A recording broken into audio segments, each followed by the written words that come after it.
Hey, how's it going, guys? In this video, I'm going to be showing you what is on my iPhone 6. I'm currently using a 64GB gold iPhone 6 for AT&T. In terms of protection, I'm using a Mahogany D brand skin on the back, a generic glass screen protector from Amazon on the front, and I'm using an SGP Ultra Hybrid in clear in terms of a case. I really do like the SGP Ultra Hybrid. My only real gripe, though, is it's starting to turn blue from the dye off my jeans.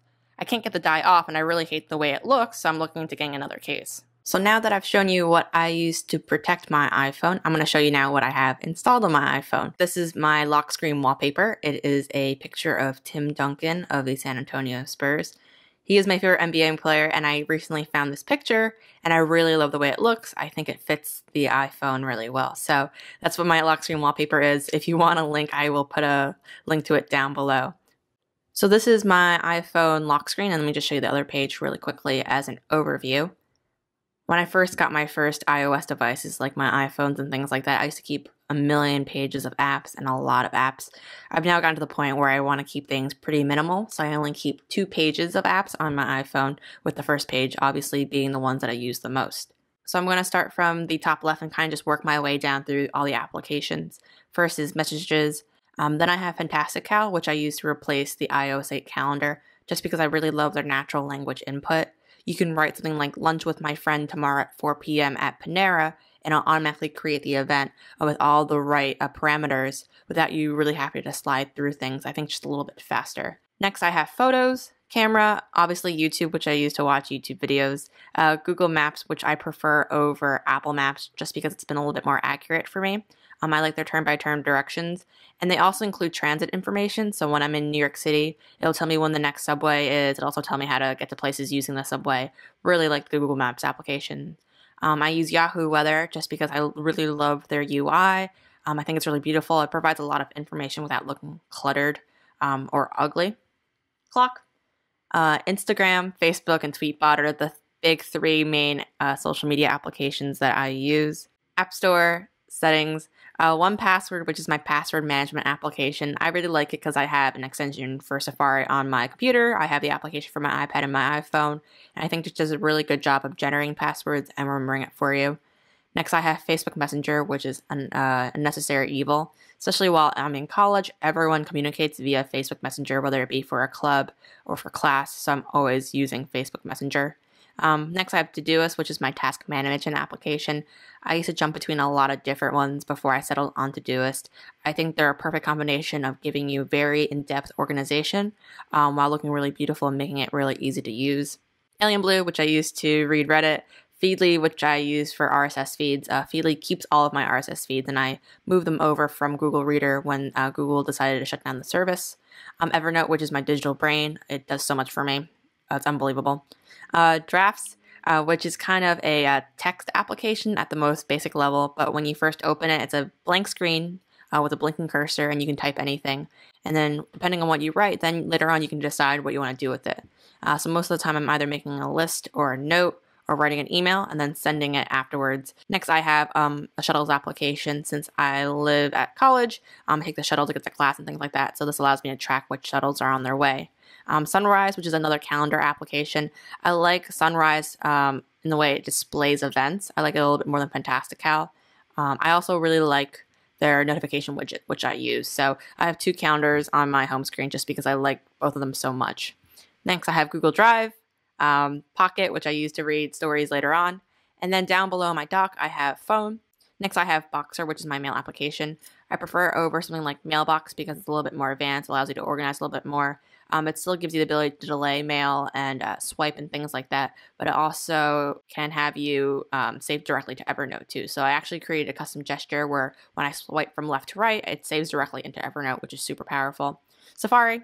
And then in my music folder, I have Pocket Cast, which I use to listen to podcasts. I listen to a lot of podcasts, more than I watch TV or even listen to music, so I really love Pocket Cast since it syncs between your iPad, your computer, and your iPhone. I only use the music application to listen to iTunes Radio, and then Spotify, which is my main way of listening to music.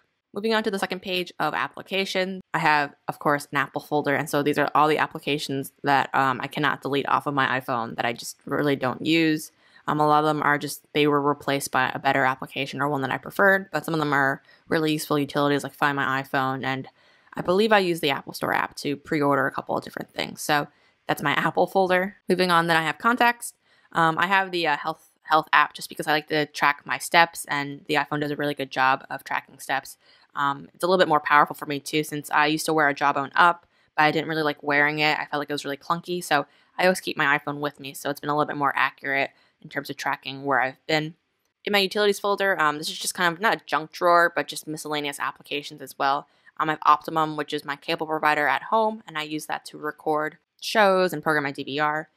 Text Expander, which allows me to expand small macros into larger blocks of text, which makes my job a lot easier as a student. Dropbox, D-Link Live, which allows me to view my security camera at home. Blackboard, which is the LMS system at my school. It's super terrible. I never wish upon anyone having to use Blackboard.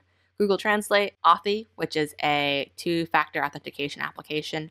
I use it for Google and for Evernote. IFTTT for making recipes and making some more basic automation between all of the services I use. Scambot, which allows me to take pictures of documents and scan them into PDFs. My AT&T PopKey, which is a GIF or a GIF keyboard. Pushbullet, which kind of got replaced by AirDrop, but allows you to move information like pictures and text from your computer to your iPhone or vice versa. WhatsApp, I have Launch Center Pro. It's kind of the same vein as Drafts in terms of automation, but I haven't used it as much. I feel like I haven't ever really gotten into really relying on Drafts, but I do have it. Knock, which is a really cool way of unlocking your computer by using your iPhone and kind of knocking on your iPhone. And then I have just two other keyboards. I use Swipe as my main keyboard, and then I downloaded Slated, which actually allows you to translate as you type. It looks exactly like the iOS keyboard, but it uses the Google Translate API. So as you type, you can choose a language that you can translate directly into. Moving on, I have a finance folder, and there I have Bank of America, Square Cash, and Venmo are the two applications I use to transfer money between friends, especially since I don't really like carrying cash. Simple is another bank that I use, and then of course Passbook, which allows me to manage my credit cards for Apple Pay. In my photography folder, I have Hyperlapse, which allows me to record really smooth and really cool looking time-lapse video. Camera Plus and Visco Camera, what I use to edit my photos, and then Google Plus, Cloud Drive, Amazon Cloud Drive, and Flickr allow me to back up all my photos. And I don't know, I use all three of them just because they give me so much storage that it doesn't really hurt me not to. I still have a work folder. Mainly I use Slack to communicate with my teams at my internship, and then I have some other applications that I use. Next I have Dark Sky, which is another weather application. I keep Dark Sky installed just because they're really accurate in letting you know when it's going to rain. It'll actually send me a push notification, so they have very, very accurate radars and predictions and things like that. Next I have Amazon. Day One, which is a really beautiful journaling app. If you don't use Day One already and you're trying to get into writing more daily, Day One's a really great choice. Next I have Circo, which is a news application. The reason why I like it so much is I believe they have editors that go through all the big major news stories and then pull out what you need to know, so there's no real garbage or fluff that you have to get through. Time Hop, which is really cool. If you haven't tried Time Hop, it connects to your Facebook and Twitter and other social media accounts and tells you every day what you said 1 year ago, 2 years ago, 3 years ago. It's really fun because I've had a Twitter account for a while now, so it's kind of interesting to go back, 5 or 6 years to see what I said on the same day. I have a Couch to 5K application to get more into running. Google Inbox, which is the new mail application from Google. It's kind of meant to combine Gmail with Google Now. At this stage, I don't use them as my main application, but I think there's a lot of potential what Inbox can do for you. Lift, which is a habit forming application, so you would put things that you want to achieve every single day or every single week. You kind of track habits so you can build on that and things like that. I haven't used it as much, but I do have it. I have the eBay application. Next, I have NBA Game Time, which I use to check scores and games and schedules just because I'm part of a fantasy league. I want to make sure all my players are doing very well. Dig, which I really like their news stories that they pick out. Their RSS reading capabilities also are not that bad, so I keep Dig here. And then most recently, I downloaded the Game Boy Advance for iOS. I used to run emulators. I saw it come out yesterday, so I just installed it, and I've been playing a couple of the Pokemon games. All right, and that is what is on my iPhone, guys. If you have any questions or comments, I would love to read them down below in the comments section. You can also find me on Twitter at twitter.com/themacintosh1. Probably the easiest way in getting in touch with me. So I hope you guys enjoy, and I'll see you guys soon.